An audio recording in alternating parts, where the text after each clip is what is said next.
Hello and welcome to the Engineering 111 Resume Workshop for 2020. First, I just want to say welcome to Widener. I'm very excited to be working with you this semester.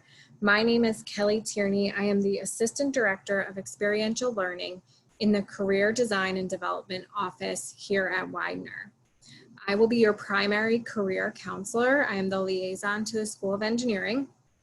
I will also be coming to your class to talk a little bit more about what the Career Design and Development Office does and a little bit more about resumes. So if you have any questions after watching this workshop, please feel free and ready to ask those questions when I come to your class. And finally, you will have an assignment to write your resume and sign up for a quick review with me or one of my colleagues. More information on that to come. And for now, you can see my contact information at the top.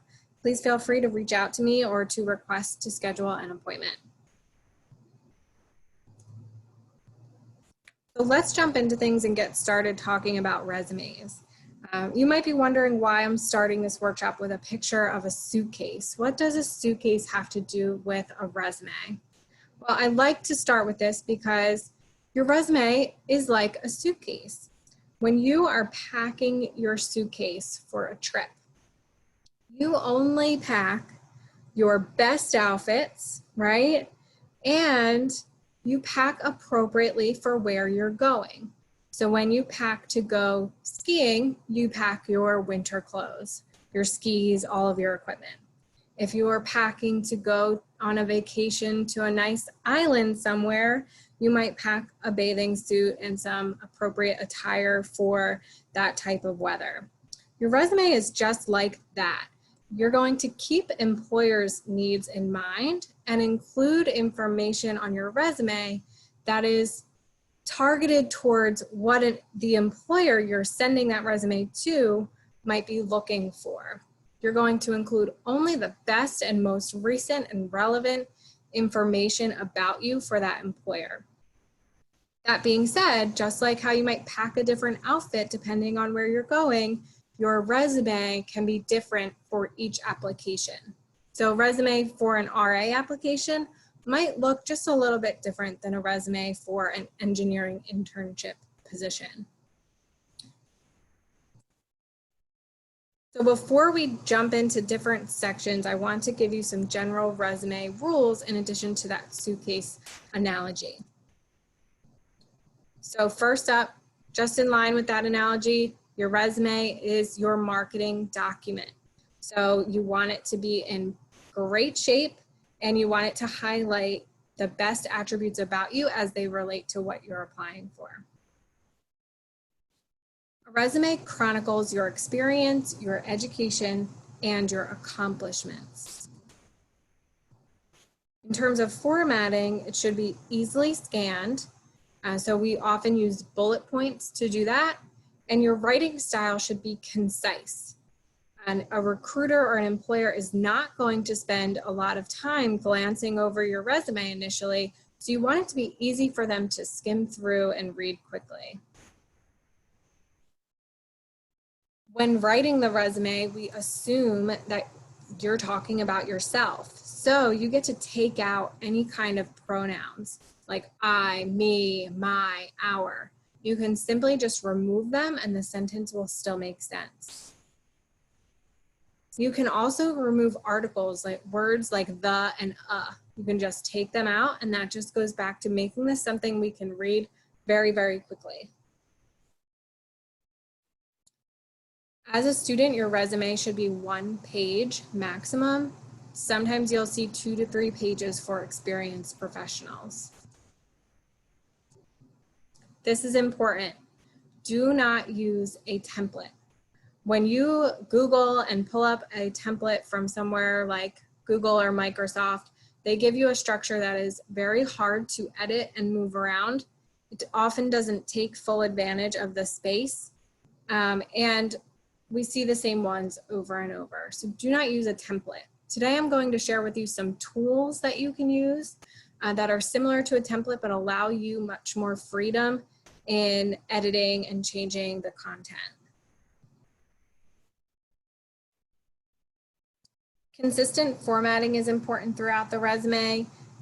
Margins are typically between a 1/2 inch and 1 inch. Your font should be consistent throughout the resume. It should be the same size, the same style, with the exception of maybe making headings a little bit different. And throughout, you will selectively and consistently use bold and italics to help important information stand out. But it's important that that's consistent, again, because that helps the reader skim through your resume very quickly. Here is a quick visual of a great format to follow in writing a resume. You see it's one page, the headings are clearly identified. We have bold and italics to use selectively throughout the document. It's making full use of the whole page. There's still some white space, and I can skim through this pretty quickly. So I will be sharing this tool, which is completely editable, and a couple others that you can use if you want to for your assignment.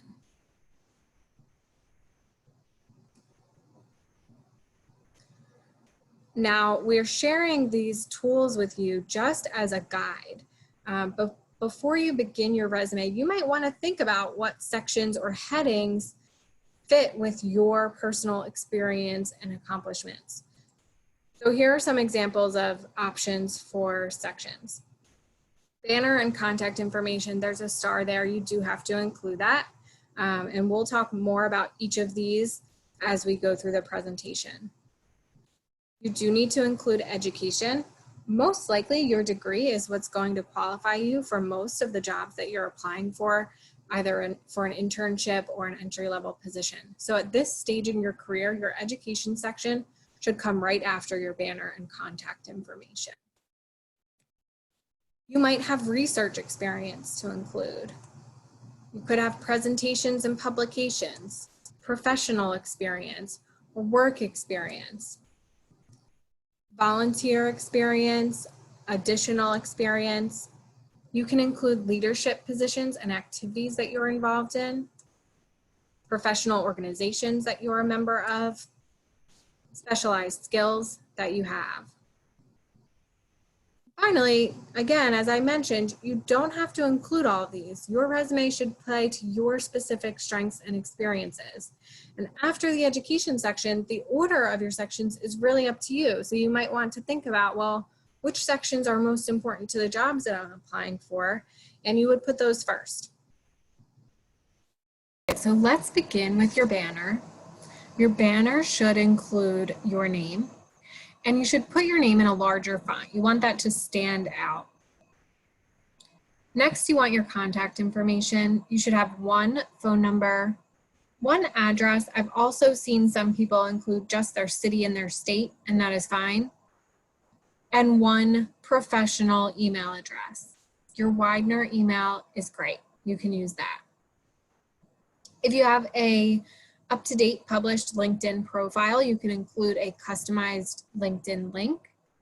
And this section is really where you can play around with font and style. You can change the font, you can make things bigger, smaller, to create that line underneath the contact information that you see in this example. You can do the equal sign 3 times and then press enter. Here's one other example of a banner with a slightly different format. After your banner, you'll have your education section. As a college student, it is important that your education section comes first on your resume. It's very likely that your education is what's qualifying you for much of the jobs that you'll be seeking. After you've been out in the workforce for a few years, your education might come down and your work experience might go up to the top, but for now, your education section should always be first. Within your education section, you'll include your school, Widener University, the city and state that it's located, so Chester, PA, the name of your degree, your expected graduation date using the month and the year, your major. If you have a minor, you can include that. General rule of thumb with GPA is to include it if it's a 3.0 or higher. This is also an area where you can include academic honors, scholarships, things like Dean's List can go in this section. You can include related coursework, labs, projects. These are a great way to demonstrate to employers some of the knowledge that you've gained through your coursework and experience in college. If you've studied abroad, you can also include that on your education section. So you'll see in this example, the individual included the school, their degree, their major, graduation date, GPA, and they picked out some highlighted coursework that they wanted to include. You'll notice they included the actual title of the class, not something like ENGR 111. An employer won't know what that means, so you need to include the written title. Show you a couple more examples here. So 2 more there. In one, you'll see they formatted their coursework a little bit differently. That's something that you can play around with. And then in this example, the student chose to highlight some of the projects that they've worked on. Again, I think this is a great way to show employers some of the knowledge and experience you've gained while in class, even if it wasn't a professional experience. It shows them what you know and what you can bring to the job. So they included the name of the class that they did the project in, a title of the project, and what they did within the project. Okay, moving on to the experience section of your resume. Again, this is going to look different for everyone. So I want to break it down a little bit. First of all, it's important to acknowledge that all kinds of experience counts. Whether it was a part-time job, a volunteer experience, those are valuable experiences that you've had that have transferable skills for your future jobs. You do want to lead with what is most directly related to your chosen field, whether it was paid or unpaid. You can include things like part-time jobs, research projects, service learning, internships, volunteer experience. And so you could have one section that says experience. You can also break it up into different kinds. So you could have engineering experience and then additional experience. And you'll see some examples of that as we go on. What's key is that you highlight transferable skills. So for example, when you're a lifeguard, you learn how to be calm and steady in crisis. That might be a skill that you highlight that could translate into working in an engineering role down the line. One thing to keep in mind is that each section that you create within each heading should be in reverse chronological order. So your most recent experiences will come first and your oldest experiences will come last.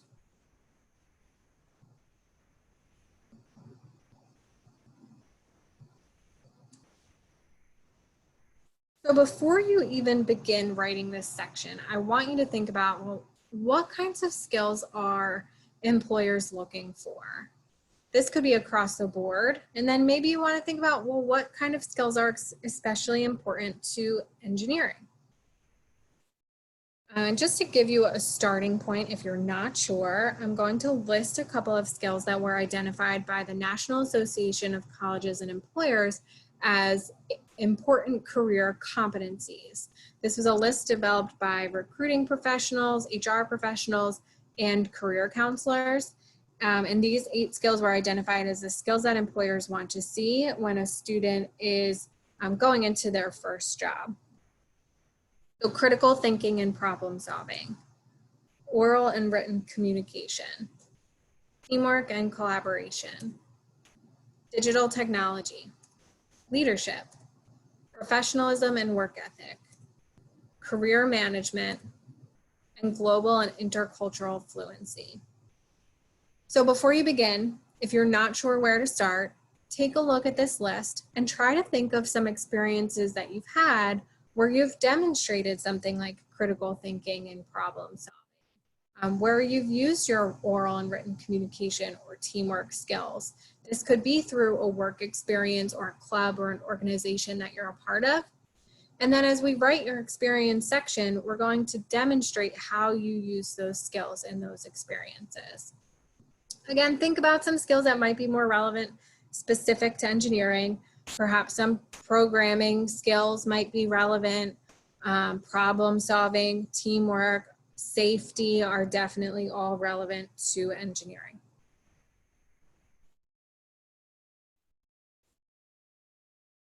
As we write our bullet points for the experience section, I want you to keep this format in mind.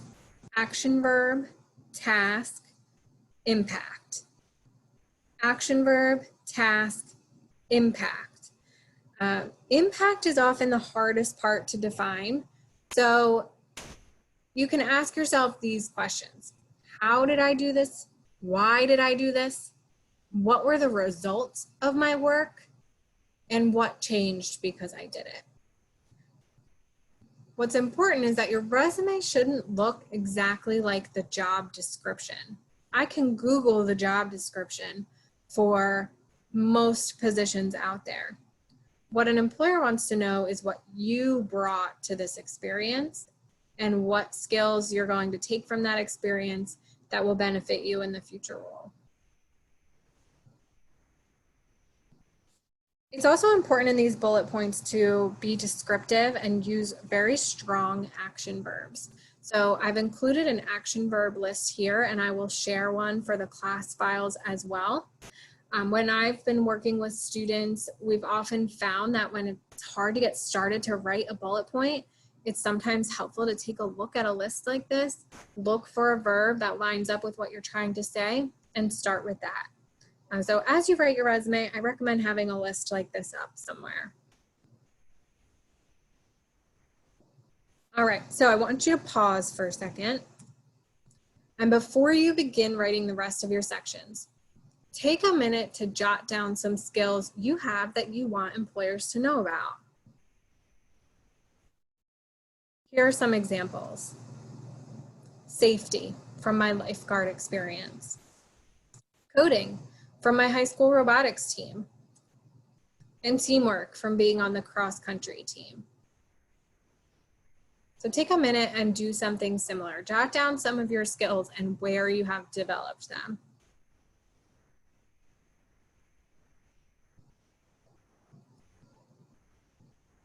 Now we'll see some samples.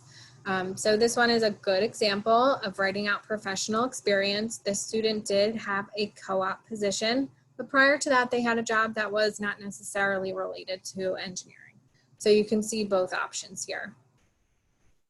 They have the employer name listed, the location of the employer, their job title, and their dates of employment.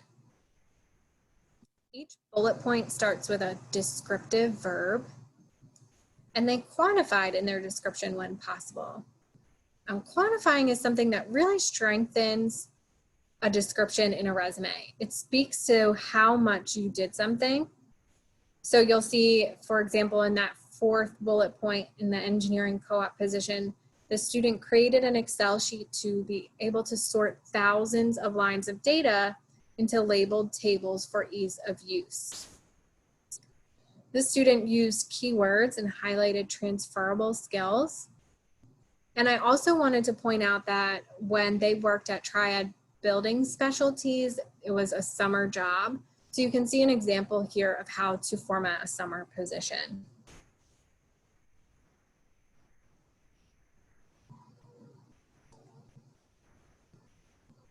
Here's another example of a professional experience section. Again, employer name, location, job title, and dates of employment. Each bullet point started with a descriptive verb. They're all in the correct tense, which is something I haven't pointed out yet. If you are currently working somewhere, the tense of your verbs should be in present tense unless it was a one-time experience. But if you're still doing something, the verb should be in present tense. Now you'll see in this office assistant role, there were a couple things that were done in the past and aren't something that's continually being done. So those verbs were written in past tense. If the job is completely over, you would write the verbs in past tense. So for example, provide would become provided. Present would become presented. Something this student did was spoke to why they were doing things or the outcome of their work. They presented design ideas to customers. Why? To resolve current problems. And they also quantified when possible. They converted hundreds of paper files.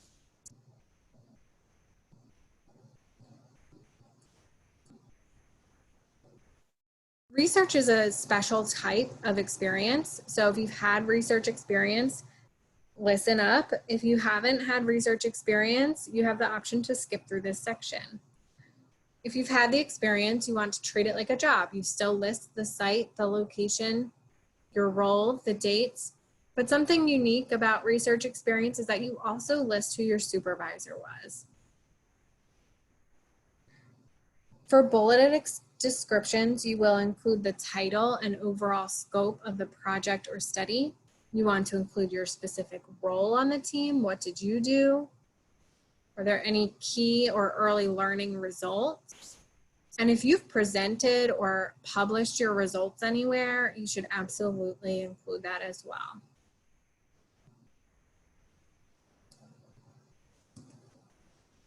Here's just one more example of what research could look like. And you'll see this is an example of someone who highlighted their research experience first and then had a section that said additional.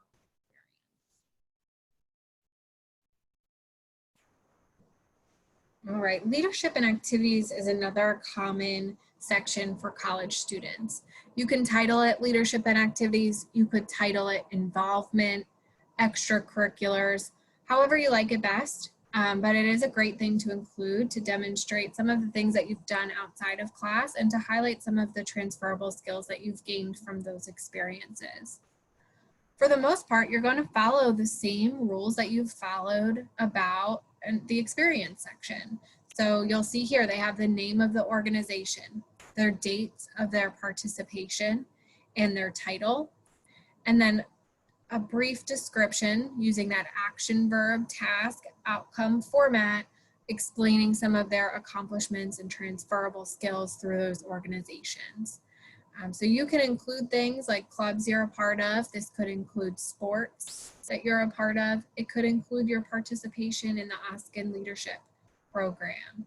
If you've taken a leadership role on admissions days, that's a great thing to include as well. So let's see if there are a couple other examples here. This student had two activities that they wanted to highlight, the string ensemble and their participation in alternative spring break. Something that I think is important to note is you can highlight as much or as little as you want to in each group. So this student felt that his experience with alternative spring break transferred better to the jobs that he was seeking. So he decided to have 2 bullet points there. He didn't feel that it was as necessary to highlight transferable skills from his string ensemble experience, and maybe he didn't have enough room on his resume to do so. And so that's okay. You want to pick what is most recent and what is most relevant to the jobs that you're seeking to highlight the skills that that employer might be seeking.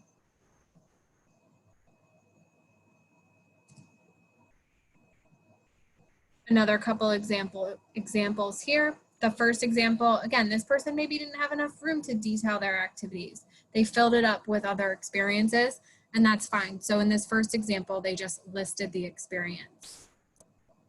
In the second one, they chose to highlight more information. I like to point out the OSCIN Leadership Institute because a lot of students have this on their resume, and it's important to remember that maybe not everyone outside of Widener knows exactly what that is. So you may want to give a brief description of what you've learned from that experience. You can include titles of the workshops that you've attended or information that you've gained from participating.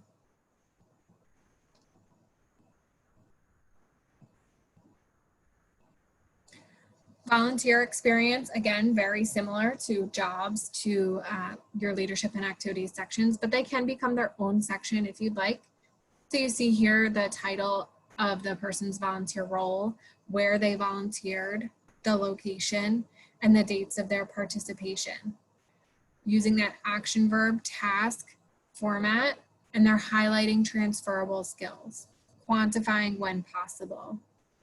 They did that in that first example. In the second example, they may not have had enough room, so they just listed their volunteer experience, and that's fine.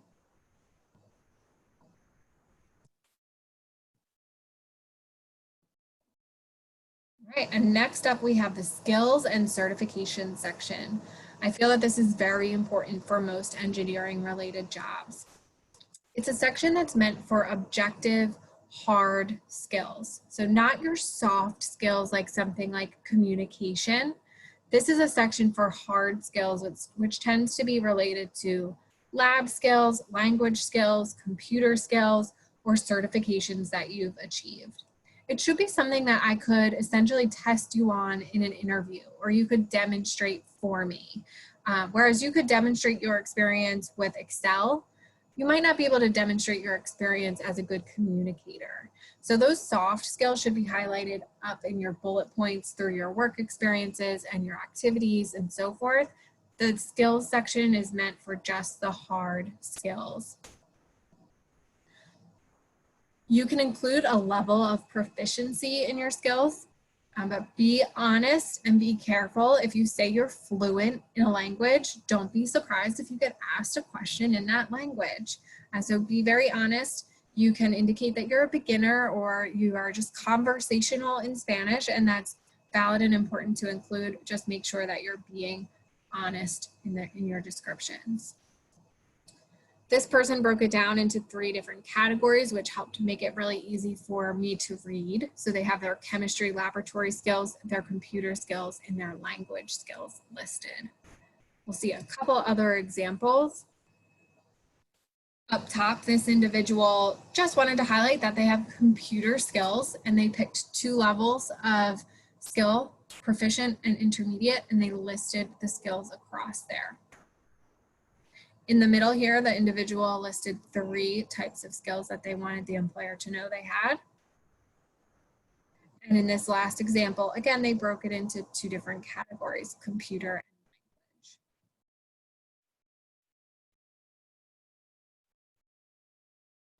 language. That about wraps up the sections of the resume that are most common in a freshman or sophomore college student. Again, your experience might be different, so please adapt these sections to your experience. There are more resources on our MyWidener page. You can check out here under design and development, professional preparation. You'll see resume examples and other resume workshops and videos for you. Career Design and Development Office is here to help.